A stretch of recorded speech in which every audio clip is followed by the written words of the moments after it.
ఇక ఎన్టీఆర్ జిల్లాలోని ఇబ్రహీంపట్నం పవిత్ర సంగమం వద్ద పుణ్యనది హారతుల కార్యక్రమం లాంఛనంగా పునఃప్రారంభమైంది. ఆంధ్రప్రదేశ్ రాష్ట్ర ప్రభుత్వం దేవాదాయ శాఖ కమిషనర్ ఆదేశాల మేరకు ఎన్టీఆర్ జిల్లా యంత్రాంగ సహకారంతో దుర్గామల్లేశ్వర స్వామివార్ల దేవస్థానం ఇంద్రకీలాద్రి ఆధ్వర్యంలో ఈ కార్యక్రమం నిర్వహించారు. కార్యక్రమంలో దేవస్థానం స్థానాచార్యులు వి శివప్రసాద్ శర్మ ఆధ్వర్యంలో రాష్ట్ర ప్రజా సంక్షేమం కోరుతూ ప్రత్యేక పూజలు నిర్వహించారు.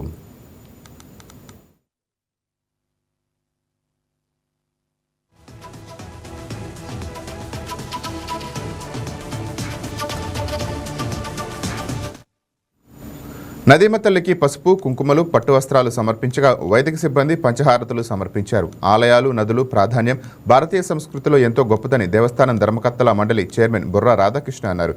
ప్రభుత్వ ఆదేశాల మేరకు ఇంద్రకీలాద్రి ఆలయం ద్వారా పుణ్యనది హారతులను మరింత వైభవంగా నిర్వహించేందుకు ప్రణాళికలు సిద్ధం చేస్తున్నట్టు తెలిపారు.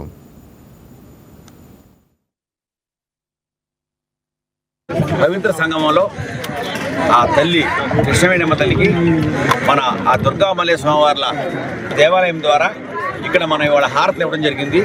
ఈ హారతులు అనేది గతంలో మన ముఖ్యమంత్రి వర్యులు 2015లో చేశారు. ఈ స్టార్ట్ చేసినప్పుడు చాలా బ్రహ్మాండంగా ఇక్కడ టూరిస్టులు రావడం కానీ చుట్టుపక్కల ప్రాంతాలలో రావడం కానీ చాలా ఎంజాయ్ చేశారు.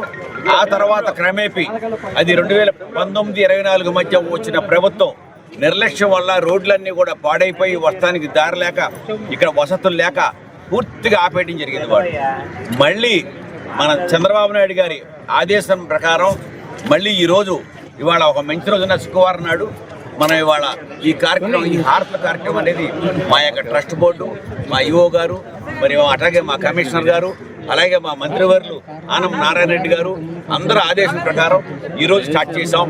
ఇది హైదరాబాద్ నుంచి వెళ్ళే వాళ్ళకి కానీ ఇటు విజయవాడ నుంచి వెళ్ళే వాళ్ళకి కూడా ఒక అరగంటగా బ్రేక్ చేసి మనం నదీ హారతి చూసి వెళ్దాం అనే విధంగా మరి ఇవన్నీ కూడా చేసి ఇప్పుడు నెక్స్ట్ మేము ఇవన్నీ కూడా ఫుల్ఫిల్గా అయిన తర్వాత మరి మా ట్రస్ట్ బోర్డు తరఫున, మా దేవాలయం తరఫున మరి మన ముఖ్యమంత్రి వర్యులు నారా చంద్రబాబు నాయుడు గారు కూడా ఒకరోజు ఇది పండగ వాతావరణంలాగా ఆహ్వానిద్దామనే ఆలోచనలో ఉన్నాం.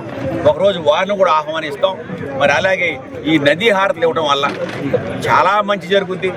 ఈ ప్రాంతమే కాదు మొత్తం దేశం వాళ్ళందరూ కూడా మరి ఈ హారతులు అనేది దానివల్ల పాడి పంటలతో అందరూ కూడా ప్రజానీకం హాయిగా బతుకుతారు.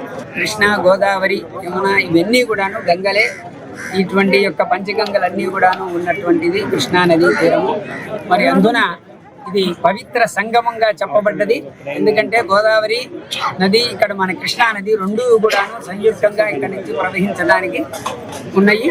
ఈ రోజు నుంచి ఈ పవిత్ర హారతులు ఇక్కడ పునఃప్రారంభం చేయడం జరిగింది. ఇవాళ ట్రయల్ రన్ గానే మనం, ఎందుకంటే కాలంలో వచ్చేటటువంటి మార్పుల వల్ల అనేకమైనటువంటి ఇవి ఉన్నాయి ఇక్కడ.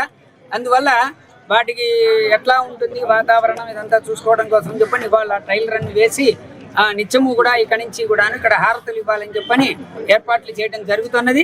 ఈ కృష్ణవేణి నదీమాత అనుగ్రహంతో రాష్ట్రంలో పాడి పంటలు సస్యశ్యామలంగా పండి చక్కని ధనధాన్య సమృద్ధితో ఉండాలని కోరుకుంటూ పాలకులు అందరూ కూడా చక్కని పరిపాలనకి ఆ పరమేశ్వరి అనుగ్రహం కలగాలని కోరుతూ అమ్మవారికి దివ్య శుభాశీస్సులతో 50 మంది భక్త మహాశైలు అందరికీ కూడాను ఈ హారతులకి స్వాగతం పలకడం జరుగుతుంది.